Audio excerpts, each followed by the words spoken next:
Hello, welcome to our talk on the Tree of Life, the Major Arcana, and the Hero's Journey. This is Temple of Limitless Light, and thank you so much for joining us. Please subscribe if you like the content that we have, and you can also join our Facebook group if you want to at least see notifications of when we are having these little talks and classes and rituals.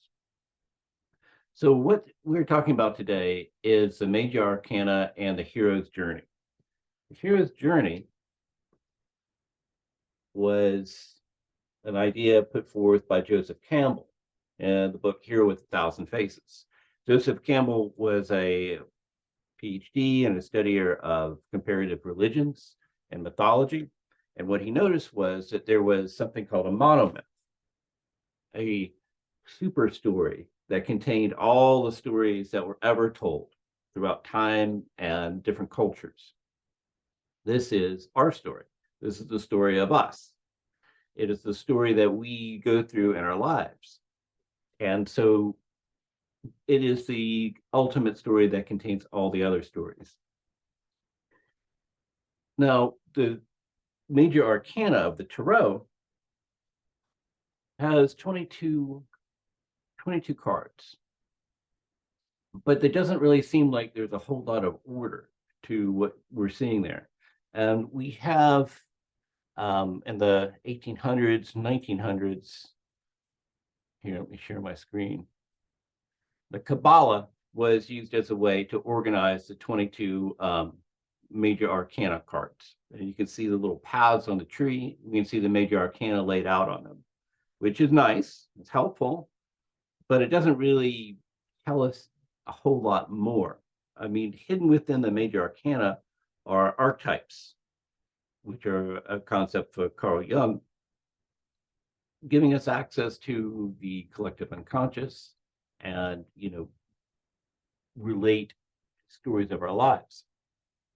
So how can we use these Major Arcana as a way to understand ourselves and our lives and our stories? Since there are 22 stages of the hero's journey and 22 Major Arcana, we can relate the Major Arcana to the cycle of the hero and use that as a way to understand the cycle of initiation and rebirth and coming back to reality with the boon, the treasure that's to be gained by the hero's adventure to the Major Arcana. And then when the Major Arcana show up in a reading, we can look at that and see what it is telling us about where we are in the cycle of the hero. The hero's journey is something that we all do repeatedly throughout our lives, over and over and over again. There's the beginning where there's a call to adventure. We are pulled out of our lives. We go and seek out something that's outside of our normal way of being. We find the boon, we're rejuvenated, and we bring it back. That can be, going off to college. It can be going on a vacation. It can even be simply going to the grocery store on a much lower level. It's a cycle within cycles. For our class, we have this document, which comes out of Frater Barabas's book, Mastering the Art of Ritual Magic, where he has in all the information that we're going to go over today. And that's where I'm getting this relationship. So Frater Barabas and this book, which is, I think they're talking about doing a new edition, has the cycle of the hero as related to the 22 cards of the Major Arcana. So the hero's journey. It has 4 parts, and we're going to have 2 sessions like this where we go over the journey within, which is what we're going to talk about today, and then we'll have a separate talk where we talk about the journey back. And this also goes into, of course, ritual design. So the hero's journey begins with the call to adventure. And I'm using Builders of the Antietam deck. Let's see. You can order these from BOTA and paint them yourself. It's a lot of fun. So the call to adventure. Your call to adventure when things are not going well, when something needs to be changed in your life, when there's some kind of problem that needs to be solved and you can't solve it doing what you've been doing in the past.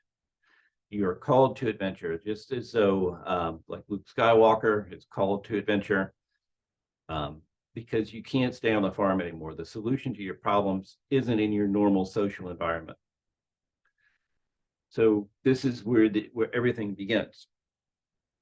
Now, it's not always obvious. Oh yeah, let me also say, it's important to also realize that the hero's journey has 22 paths, 22 stages is the expanded version. Not every story that you really like is going to have all the different stages, but we're going to go through all of them. So this is the call. Well, the call to wake up and go off and have an adventure, to step out of your normal way of doing things, your normal way of perceiving the world, because the solution to your problems isn't in your environment, it isn't in your normal way of living. Which is followed by, very often, but not always, the refusal of the call, the Fool card. Very often, the hero of the story, and even ourselves, are very reluctant. There's a lot of inertia to being called to adventure, to changing our way of living, a way of getting out of our routine. You know, like Luke said, he can't go to Alderaan, he has things to do on the farm, right? The refusal of the call is often part of the story, because we do have this inertia. But what happens is when we refuse the call, things get worse until the point is where we have to adventure off. We have to go on the adventure. We have to heed the call, because things become completely untenable. So when the Fool card comes up, this is something to consider. You're on the precipice of a great adventure. Are you resisting it, or are you willing to go through the transformation that it's going to entail? Because it's going to be epic, whatever is going to come after the Fool. So the hero, which is you, has to go on the adventure. They have to step out of their normal way of perceiving life and go to the edges of society. But they are granted a guide. Each of our heroes and each of us in our lives, when we venture into unknown space, there's usually some sort of a guide, whether it be Obi-Wan or Hermit and the stories. There's an advisor that shows up who will train you and give you advice as to how to move into the new territory, the unknown that you're going to be pulled into. So this is when you get the High Priestess, she represents the meeting with the spirit guide, where this help is given to you in order to handle the new situation that you're coming into. So that would be like what the High Priestess would represent when it shows up. There is advice, there is a guide available to you. Are you accepting that guide? Do you notice it? Are you perceiving it? So the next stage is often crossing of the first threshold, meeting with the fierce guardian. This is where the story gets interesting. The guardian is the first obstacle that the hero encounters, other than their own resistance to going on the adventure. And this can be a lot of times the individual or the something that initiated the crisis to begin with. Like, for instance, in this case, it might be like, we're thinking about Star Wars, Darth Vader, right? So, created the Empire. He's the obstacle that the hero has to overcome. It could be the guardian of the threshold. Usually the guardian is like at the very edge of society, at the very edge of your culture, your society, what you consider to be normal. And you have to overcome this guardian in order to make it to the underworld, where the transformation is going to actually take place. So what happens next is we have to face the ordeal transformation. And so what normally happens in the story is the guide and the guardian neutralize each other. The thing that you oppose and your trainer, your guide, neutralize each other so you can pass through and onward to the gate where you encounter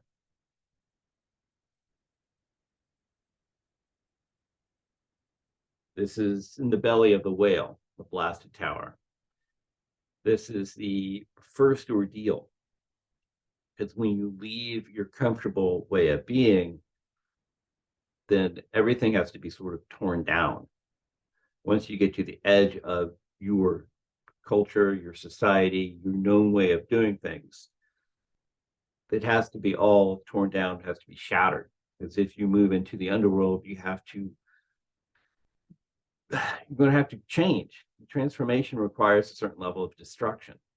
And so when the tower comes up, it's representing that being the belly of the whale. That is the cauldron of transformation where things are broken down in the same way that we break down food in order to reorder it so that we have energy and building blocks for ourselves. The hero is broken down because they've been operating under a bunch of assumptions about how everything works. That's no longer valuable. It doesn't work anymore. They're in a situation where the growth and the transformation that's required of them is going to require them to become basically rejuvenated, be reborn, like Osiris going in the underworld and becoming reborn. This is, in a sense, like the dying god, but it doesn't have the same fertility ideas behind it. The idea of destruction is destruction your way of living in the world, the way of viewing things.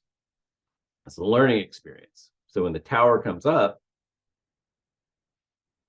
what you want to ask yourself is, am I paying attention? Am I willing to change my point of view? Am I willing to accept that maybe the way I've been doing things isn't really working anymore? You know, the idea you can't achieve a different result by doing the same thing. So the blasted tower is being in the belly of the whale, like Star Wars when they're in the crushing room. This is where the hero is going through that point of crisis of transformation. So that's the first arc, the story arc.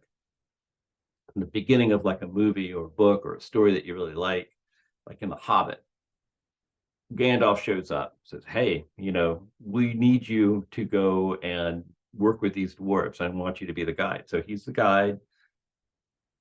You know, the Hobbit is the hero of the story, which we can a lot of identify with because feels like he's small and very meek, but he's going to be transformed by this experience, right? By the time he gets back, he's got armor, a sword, and all these amazing things. But the guide shows up, says, hey, you've got to go on this adventure. And he's like, no, I'm not going. And then the dwarves show up and drag him off on this adventure. And he has to leave the Shire, right? This is the point in the story where at the very beginning, maybe the first 15, 20 minutes of a story, where we find our hero, they get yanked out of their situation, and they have to leave their comfortable surroundings. And then all of a sudden, everything changes. They're seeing a whole new world. There's a whole new perception because they can't be who they were in that comfortable environment now that they've left the Shire, their little comfortable way of living. So that is the beginning of every story you've ever heard, right? And that's your story. Now, you've lived through that road repeatedly. So that's the beginning. The hero leaves their comfortable environment. They get a guide, they have to face a fierce guardian. They get to the edge of the world, and then they're transformed. The next part of this story, the second part, is the trials and victories of initiation. So having left their comfortable environment, now we have to go through the learning experiences of the transformation. We have to encounter the world. And the next part of just about every story is the lesser ordeals. Here we have as the I'm on the 10, the Wheel of Fortune. They're not going in. See, that's the thing. I just had a question. The cards aren't numbered in a way that makes a lot of sense. If we lay the cards out in the order that they are in the tree, it doesn't really tell us a whole lot of a story. It kind of has an idea of things going from the unmanifest to the manifest, which is a way to look at it. But with the hero's journey, we have to reorder the cards in a way that makes a lot of sense. Like, for instance, the first card, sorry, I had these ordered. The judgment card, the number card of this card is 20, but it's the first card in the series. If you're on the earth and you're looking up the tree, which is how this is laid out, this is one of the first things that you encounter, the call to adventure. The letter Sheen, it's one of the mother letters, which is great if you're studying Kabbalah. But if we want a story out of this, and this is all in the handout that we have and in his book, this is number 20. The next card, the Fool card, so we go from 20 to 0. Oh, lighting in here isn't very good. The 0 card. The 20, 0, 2. And then 9 for the Hermit. Yud. There's a lot of Kabbalah in here. And then 16. So the numbering system is off because we're reorganizing these concepts in a way that makes a story that makes sense, that follows the hero's journey. The way that the cards are set up on the tree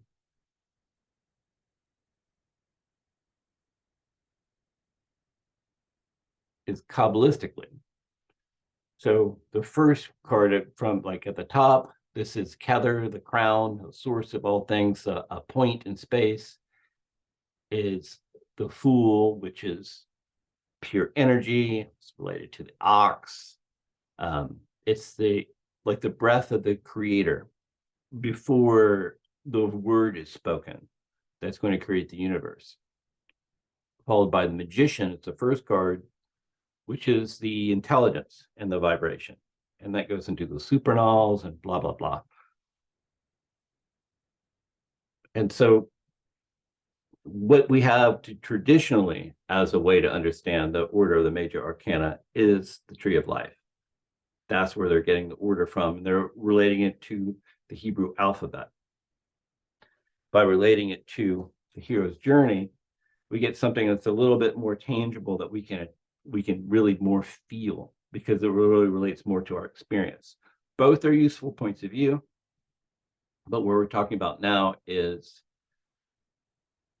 relating it to Joseph Campbell's hero's journey, because that's going to be something that's a little bit more tangible, feelable, rather than the abstract tree of life, which is very useful, but it's a different way of looking at things. So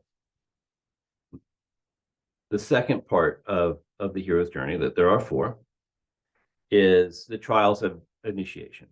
So the first card is number 10, the Wheel of Fortune, Caliph, or a fist. And this represents in the story where the hero has started their adventure and a bunch of random stuff happens and they encounter some different people. Maybe they encounter some bandits or space pirates or something like that. It's kind of the story where the hero is getting their bearings in this new environment and some challenges come up. Maybe they're wandering through an alien landscape and dinosaurs or something, some kind of plant attacks them. And we're like, yeah, I mean, we kind of expect something like that to happen.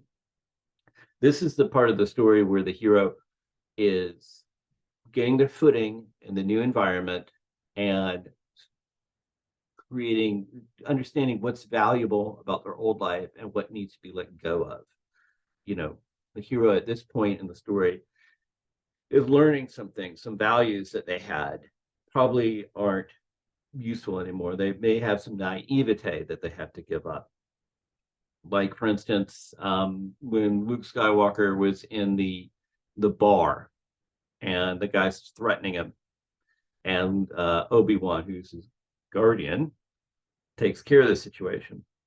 You're in a new environment.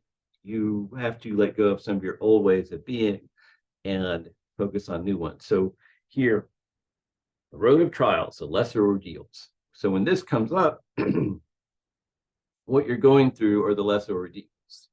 You will be successful ultimately for a bunch of minor challenges, but you're going to have to approach things a little bit differently, a little more enlightened in terms of what has happened before. So that this part of the story.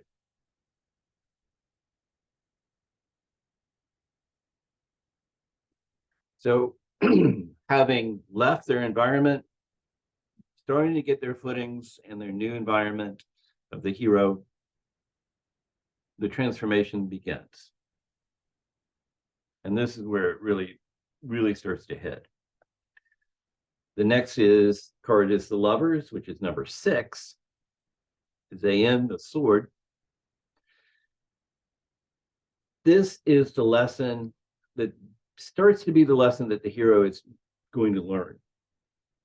This is where we have to deal with the idea of opposites and others, the othering that goes on. The hero at this point has to, there'll be some sort of a crisis of light and dark, good and evil, male and female. And the hero has to find some way to unify the two forces, become a mediator of these opposites. Like, the hero might have been brought up thinking that so-and-so were the bad guys, this was evil or whatever. But they start to realize that things aren't so simple, that their point of view of opposites and opposition isn't really a very useful way to look at the world, that they need to be able to unify these opposites and that they have some way of working together, whether it be light and darkness, life and death.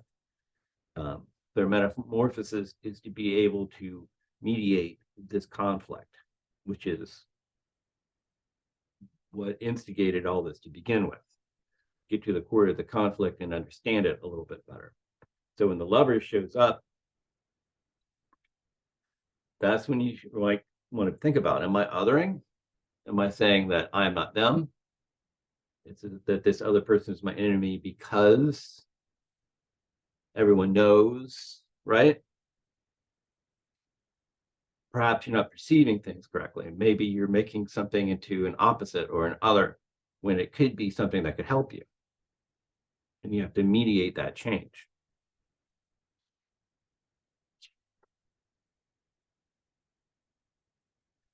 Next one is another very interesting, challenging card. It's kind of hard to explain. The Strength card, number 8. At this stage of the journey, things can go one of two ways. So they have to totally reevaluate what we've been doing. And the lessons can be kind of two seemingly opposite things. The Strength card represents support where the hero has to either embrace life completely, embrace everything about the sensuality and naturalness of the world, to embrace nature, their own inner nature that they perhaps were othering, right? Because nature's dangerous. Embrace it, embrace the sensuality of it all. Or, depending on the type of story, or they have to become very aesthetic and not be sucked into all the distractions that the world can offer you. It just depends on the type of story. Like, for instance, if we're talking about the Knights of the Grail, we're on this very spiritual journey and we need to not be distracted by worldly pleasures. But if we're on another type of journey, we're like, we're going to become a Jedi, then we need to become connected to all things. And the two ideas aren't necessarily that opposite. It's just different stories will stress it different ways. It's not that the sensuality and connection with nature and with life and our own internal nature is evil. It's just that we can get caught up in distractions. So the strength card is about that. That makes sense. It's kind of a harder one to sort of get across very quickly. What is our relationship to the world? Are we completely separate from it? Or can we be at one with our essential nature? Can we be attached to it and in a healthy, positive way?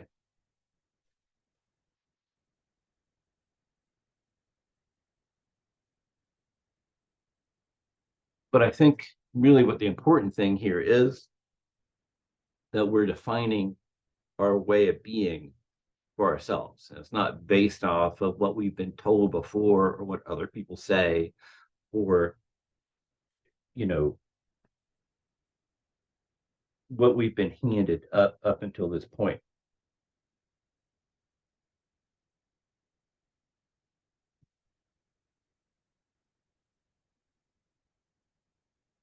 Okay. Which leads us to the next stage. This is number 15, AN, I, and the Hebrew letter, atonement with the Father, establishment of inner values. Now, this is the atonement with the Father. This is where we reevaluate what we've been handed as a way of moving through life and establish our own inner values of what we think is important and what based off our own experience and connection with the world, rather than accepting ideas that have been handed to us. And we see little people in drawing are kind of caught up in bondage because they've been handed a way of being in the world. And we come up with our own way of doing it. That's not based on what I will behave myself so I don't get punished. I will behave myself so I get a reward, right? These are like childish ways. So we first come into the world, and we come into the world as a little bit kind of a wild and feral being. And in order for us to live in a house and sit on a potty and eat at a table and wash our hands, we have to be civilized a little bit. Sometimes it usually goes a little bit too far, but that civilization that's given to us as children, we bring into adulthood, and we don't always like examine it and challenge it. We just, everybody knows this is how it's done. This is our tradition. This is how it's done. Here we have to, instead of behaving for a punishment to avoid a punishment or to gain a reward, we have a way of being in the world because it's who we are and it's who we want to be, and it's how we want to be in the world. The motivations and everything become internalized. And so those values, and you may even like a lot of the values that you brought up with, and that's fine. It's not to say that anything's bad, but it's instead of behaving a certain way because of something on the outside world coming in, it's just who we are. So it's in a sense establishing your own religion, your own personal way of being in the world that's based off of your own inner feelings and your inner existence.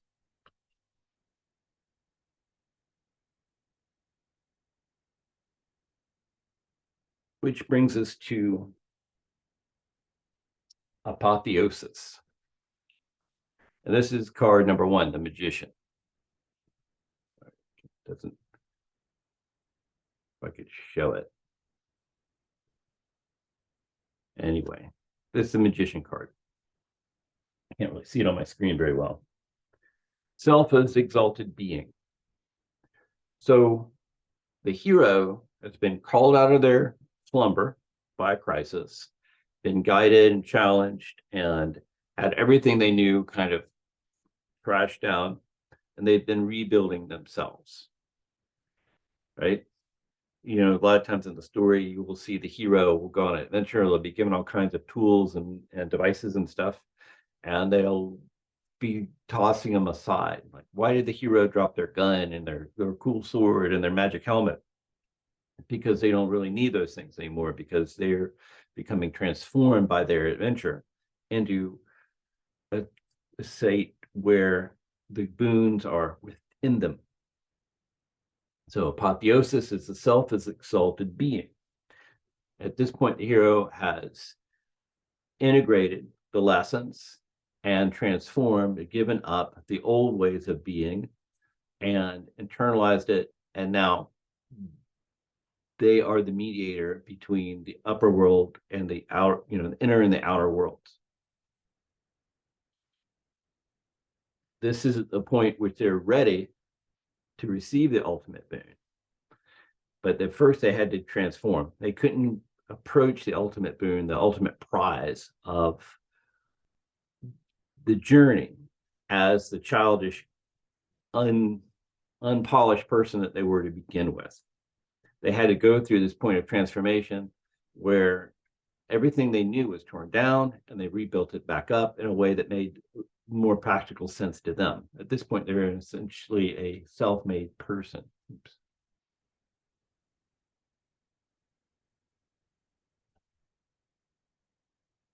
Sorry.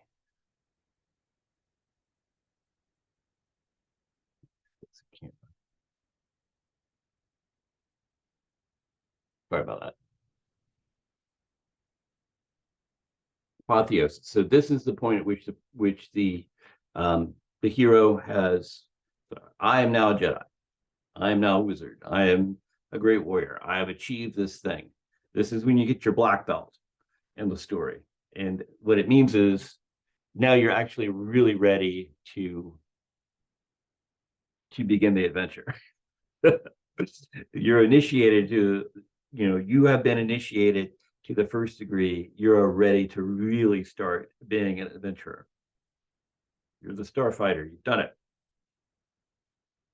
And so the last stage of the second part of the cycle, the ultimate boon. And here it is the Chariot, card number 7.